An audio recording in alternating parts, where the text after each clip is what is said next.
While serving in the United States Army Special Forces, John is shot in Afghanistan.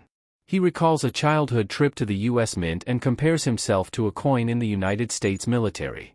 2 years earlier in spring, John is on leave in Charleston, South Carolina. He meets Savannah, a college student building homes with a group of students for Habitat for Humanity while on spring break. Savannah invites John to a bonfire party where he meets her neighbor, Tim, and his autistic son, Alan. Over the next 2 weeks, they go on several dates and eventually fall in love. Savannah also meets John's father, who is obsessed with his growing coin collection. Savannah mentions to John that his father may have Asperger's syndrome like Tim's son, Alan. An upset John storms off and becomes involved in a fight, and he accidentally strikes Tim, breaking his nose. Savannah sees the commotion and stops speaking to John. John later apologizes to Tim, who offers to give Savannah a message. She later visits John to spend one last day together.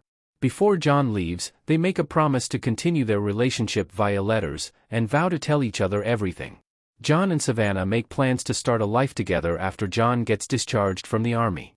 However, when the September 11th attacks occur, John along with his team request to extend their deployments. As a result, their time apart from each other ultimately turns into years.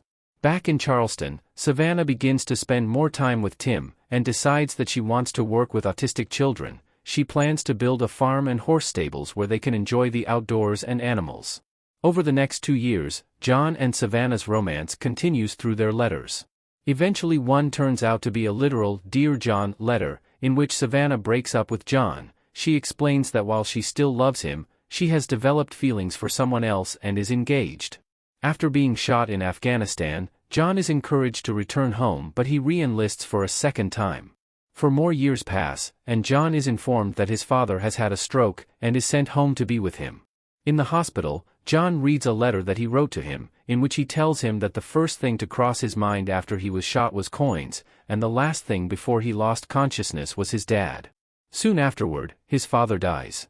After the funeral, John visits Savannah and learns that the man she married was Tim, abandoning her dream of a riding camp for autistic kids because of Tim's fight against lymphoma.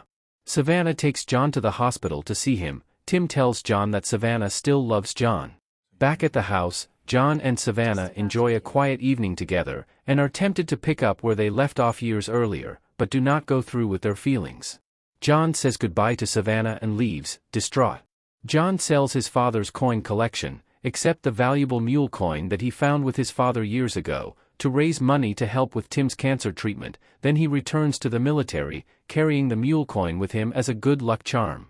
He receives a final letter from Savannah telling him that they received an anonymous donation, but Tim died from his illness after only 2 months of treatment. Months later, John, now a civilian, eventually returns home. While in town one day while parking his bike, he sees Savannah at a coffee shop. They reunite and embrace.